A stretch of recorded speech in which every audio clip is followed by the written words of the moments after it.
Hi team, so plan for the day is to work on tight hips and hip flexors again. Try and get a bit more movement and a little bit of strength work done. First one, hopefully you've got your little lacrosse ball, golf ball, hockey ball. If not, you can use a weight as well. If you haven't got a weight, you could just use a book or a bottle of water, anything in that way, and get a bit of pressure down on top of the ball. The weight just helps because it's already got that bit extra into it. So what we're going to do is pop the ball onto your hip and then kettlebell in there, and you're just going to massage it around. That's going to be in there, it's going to hurt a lot more until you find somewhere that's quite tender, about 8 out of 10. And you just want to spend a bit of time trying to ease that out. Maybe move that a little bit. If you can, what's really going to suck is if you can get it right in that hip capsule, so you'll feel it when it sinks into there, because the pain level will jump quite a bit. But if we can get that tissue in that hip capsule moving a little bit and freed up before you start training, or in general, oh god, there we go, that's quite gristly. It will eventually start to help and ease off. It's just because I have not done this in weeks. It's rather unpleasant. If you are fortunate enough to have a kettlebell, I wouldn't use anything over 12 to 16 kilos because you're going to get really grim. You can just turn it upside down and use the edges as well to do the same thing. Okay? So, second exercise is one of my favourite stretches. I say favourite because it works so well, but as those of you know who've joined the mobility class, it can be rather intense, especially if you've got tight quads or tight hip flexors. So, it's called the couch stretch. You're going to put your foot and knee against either the wall or your sofa, couch, and drop yourself down towards the floor. Now, the closer your knee is to the wall or the sofa, the more intense the stretch is going to be. From there, the aim is to keep the hips square.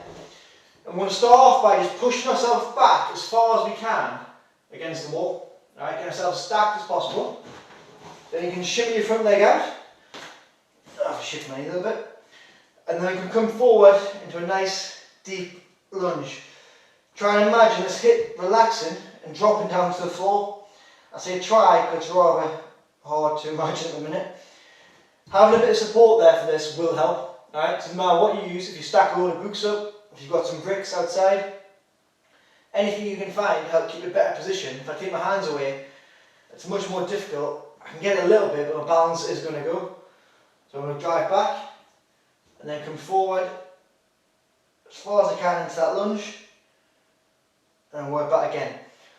What I want you to try and work on for this one is 30 seconds, right, for 2 minutes. So 30 seconds forward, then come back for 30 seconds and keep changing until you've hit 2 minutes, twice through each leg, right?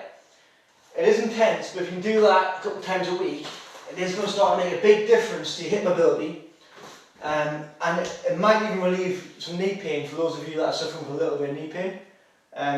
Chances are a lot of time those quads are too tight, pulling everything in the kneecap itself really stiff, so there's just not enough movement in those tendon and ligaments. If you release the quads a little bit, hopefully it'll give you a bit more movement in the kneecap itself. Final one, I'll put these over here. A little bit of strength work. Ideally you need a little resistance band.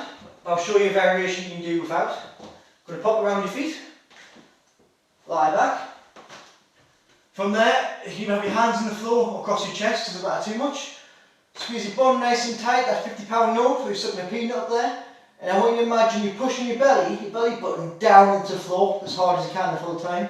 All we're going to do from there is hold one leg static and drive the opposite leg out as far and as low as we can. What we're going to keep an eye on is that foot tracking the other. If that happens, you're losing a lot of tension, a lot of benefits. I want you to try and hold it solid and then pull back. So a 3 to 5 second pause each time, so squeeze as tight as you can, making sure that foot doesn't track off, and back.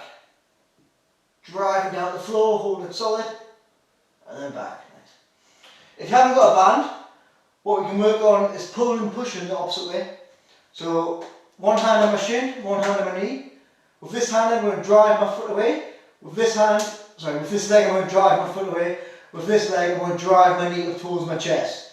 The hands are there to stop them moving. So max effort, push and pull, about 5 seconds, and then change.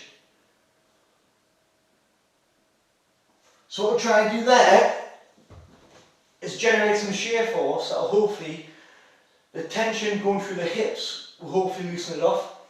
It's also going to help activate those muscles by forcing them to kick in and start stabilising through just the sheer force and pressure going through the hips themselves. So that's it for this one, guys. For those strength exercises, try and get the 20 reps. So either pull pushing with the pause or driving the legs out with the band and pausing at the bottom and keeping that lock in nice and tight. Any questions? Drop me a message. Hope you enjoyed.